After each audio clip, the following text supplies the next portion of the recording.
সাম্রাজ্যবাদী ব্রিটেন ভারত দখলের পূর্বে ছিল একটি স্বল্পোন্নত দেশ এবং ভারতকে দখল করেই এবং শোষণ করেই কিন্তু ইংল্যান্ড গড়ে ওঠে।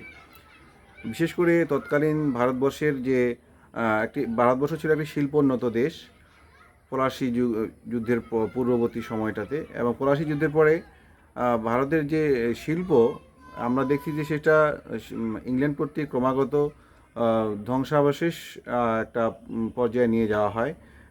এবং তৎকালীন যে ভারতবর্ষের শিল্পের অবস্থা, শুধু ভারতবর্ষই নয়, খোদ শাসক গোষ্ঠী কিংবা দখলদারদের প্রতিযোগিতায় ভারতবর্ষের যে আমরা শিল্পোন্নত একটা অবস্থা দেখি, সেটা কিন্তু কোনোভাবেই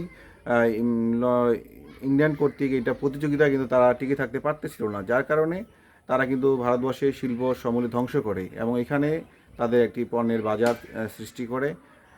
আমরা দেখি যে এখানে তিনটি পর্যায়ে ইংল্যান্ডে আমাদের এই ভারতবর্ষের সম্পদ বহির্গমন যে তত্ত্ব, সেখানে আমরা দেখি তিনটি পর্যায়ে তারা নেয় এই টাকাটাগুলো। এখানে দেখি আমরা তাদের যে বিভিন্ন আইনজীবী এবং কর্মচারীর বেতন, এটা বাবদ তারা 15 কোটি টাকা বার্ধক্য ভাতা বিভিন্নভাবে নেয় ডাক্তার, ইংরেজ কর্মচারীদের জন্য। এবং আরেকটি বড় অংশ খরচ হলো যে তৎকালীন সরকারের যে খরচ, অর্থাৎ সরকারের পরিচালনা খাতে ব্রিটেন ভারতের তরফে স্বরাষ্ট্র সচিবের যে খরচ এই মন্ত্রণালয়ে, সেখানে তারা একটা বড় অংশ নিয়ে নেয়।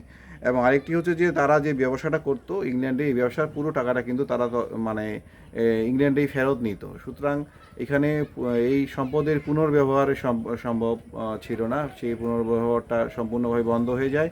এবং আমরা দেখতে পাচ্ছি যে এখানে প্রতি বছর ভারত থেকে 51.5 কোটি টাকা ইংল্যান্ডে চলে যেত এবং এই টাকাটা পুনরায় কিন্তু আর ভারতবর্ষে ফেরত আসতো না এবং ভারতবাসীর এটা কোনোভাবেই তারা এটা নিঃস্ব থেকে নিঃস্বতর একটি অবস্থায় পর্যায়ে চলে যায়, যার কারণে কিন্তু আমরা দেখি যে ক্রমান্বয়ে একের পর এক অজস্র দুর্ভিক্ষ আমাদের এই ভারতবর্ষে থেকে যায়। যারা মনে করেন যে ইংল্যান্ড দখল করার কারণে বাংলাদেশে কিংবা বঙ্গে কলকাতায় যে